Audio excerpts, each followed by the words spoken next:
No, it's okay. Okay, accounts clauses. This is a very important topic. It is the foundation.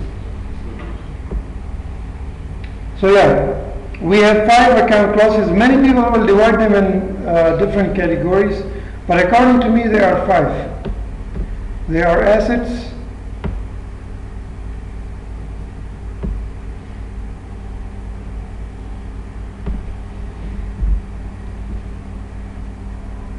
liability,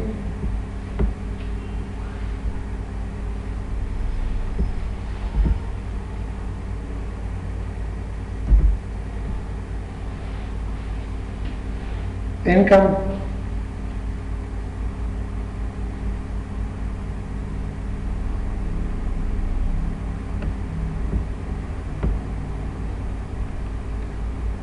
and expense.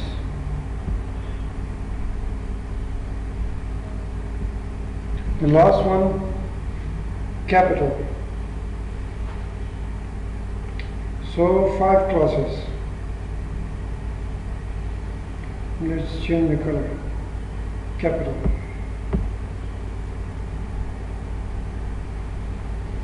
Okay?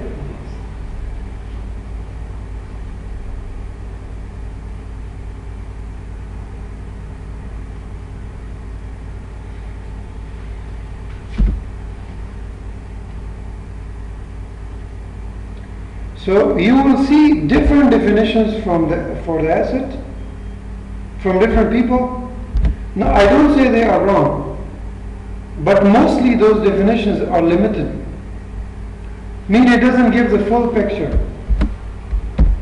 Okay? The full picture is not given. So this definition is complete, even though it is difficult. You will not face any problems. So I divide definition in 3 parts. Okay? First, what is an asset? It is a resource.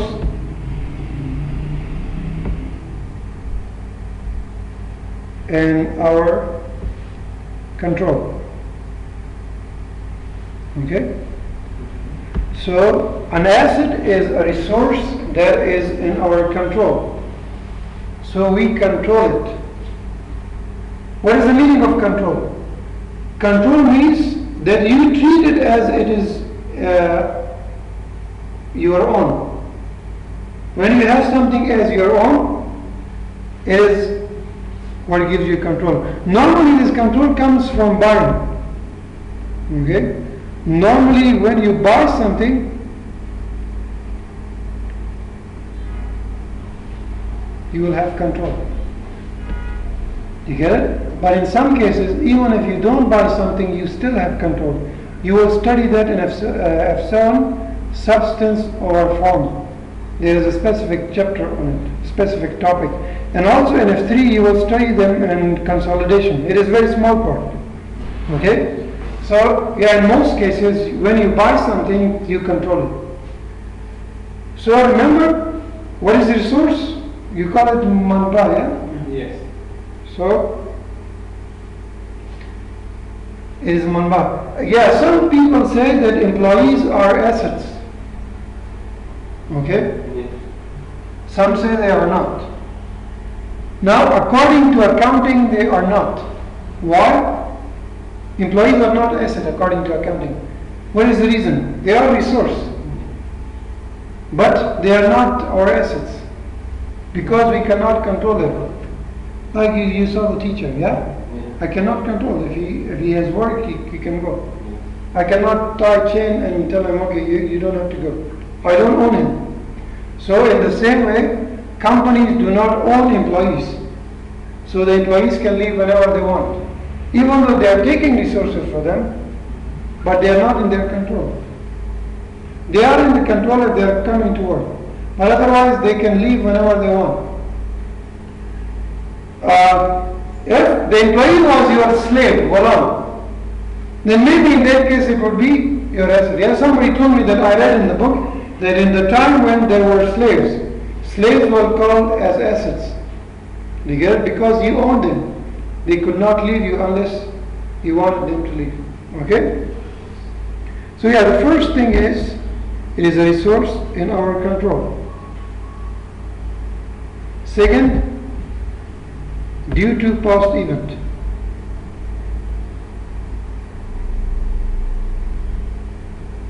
Why do you have it in your control is because something happened in the past.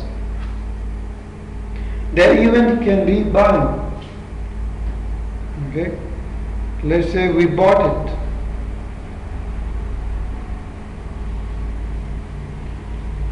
Okay?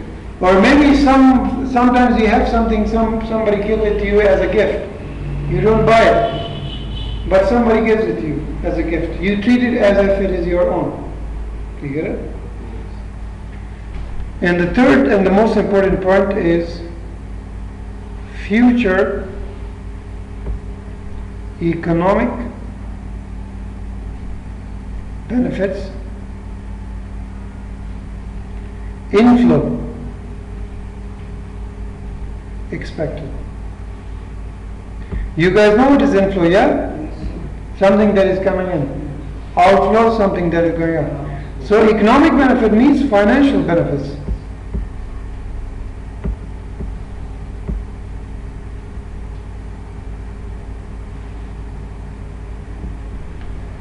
So three things. One, it is resource in our control. Second, due to past event. Third, we think that it will give us benefit. Remember, we use the word expected. We are not 100% sure that whether they will give us benefit or not. But we have expectation. So you will never be 100% sure. What you can do is you can only expect. There is a chapter called bad debts. Okay? In bad debts, what happens is the expectation from your receivable is removed. Then the asset is also removed. We will talk about that there. So this expectation word is very important. Whenever there is no expectation from the asset is also not there. Yes. You get it? Yeah. So there should be the expectation of financial benefits. So examples of asset would be car, cash, receivables. So yeah, these are some examples of that. Okay? Yes.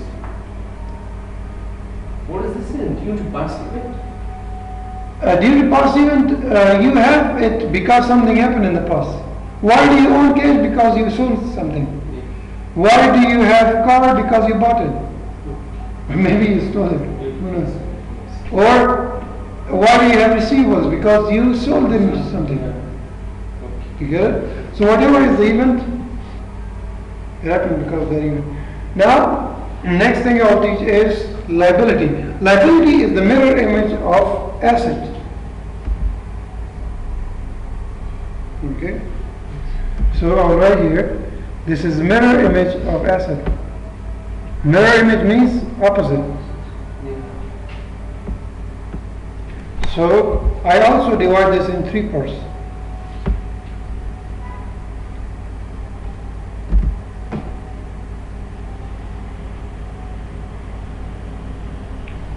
If someone asks you what is liability, the simple definition you can give them is it is an obligation, a present obligation. It is a present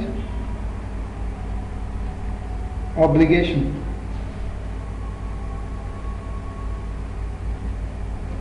Okay? Obligation means zimmedari. Yeah? It is not a possible obligation, it is present obligation. Present obligation means you already have this obligation. There is no condition, there is no if. Do you know future possible tense? Yes. In future possible tense, what happens is you might or might not. Yeah. But here it is not future possible, it is present. You have the obligation. We will think about that in chapter called provision and contingencies. That in some cases you might have liabilities, possibility of liability. But liability actually means it is a present obligation. Okay? Obligation means zimmedari. Again, why do we have this obligation? Would be due to past event. If bank loan is an example of liability. Why do you have this liability? Because you took money from the bank. Okay? And the third important point is just like above, but the only thing is there is only one change in the change in one word. Okay? So there is outflow. Remember above it was inflow, here it would be outflow.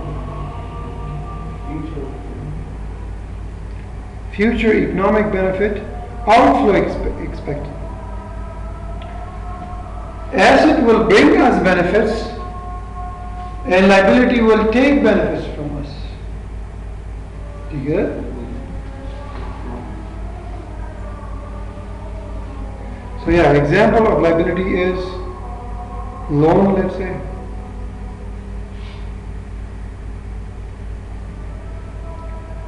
Or trade payables, we will study.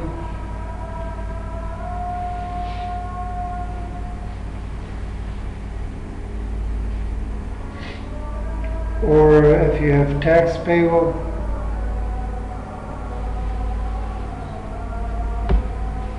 Okay? So yeah. Now remember, in most cases, not in every case, what is liability for one person will be asset for another. Like if you open bank account, for you that account is asset. For bank it is liability. For bank it is payable. For you it is receivable. Okay? In the same way, if you take out loan from the bank, for you it is payable, for bank it is receivable. So for you it is liability, for bank it is asset. So in most cases, not in every case. Right here, in red point, golden point.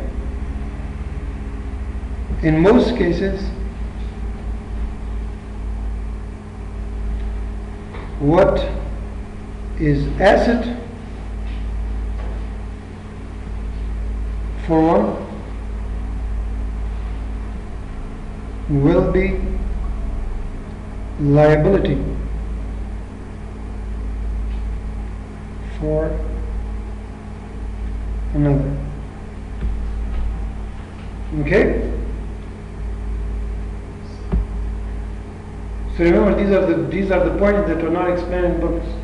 Okay? So yeah, what will take benefit from one will give benefit to someone.